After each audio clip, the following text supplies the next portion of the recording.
চাচার কি দাফন হয়ে গিয়েছে? ভাই, চাচা আমাকে 50,000 টাকা দিয়ে সেই টাকা 1 বছরে 5 লাখ বানিয়েছে, আর জোর করে আমার থেকে আমার জমির দলিল করে নিয়েছে। ভাই বলছি কি, আমি আপনাদেরকে 50,000 টাকা দিয়ে দিচ্ছি, আমার জমির ব্যবস্থাটা করে দেন ভাই। আরে তুই এসব কি বলছিস? আমার বাবা তোকে টাকা দিয়ে ওই জমি কিনে নিয়েছে। যা এখান থেকে।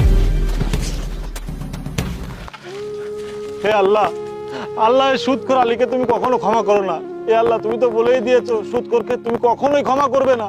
আল্লাহ, হে আল্লাহ, আমাকে ভুল বুঝিয়ে আমার থেকে টিপ সই দিয়ে আমার জমিটুকু নিয়ে গিয়েছে। আল্লাহ, আল্লাহ এই সুদখোর আলী আমাকে নিঃস্ব করে দিয়েছে। আল্লাহ, তুমি ওকে ক্ষমা করো না। আল্লাহ,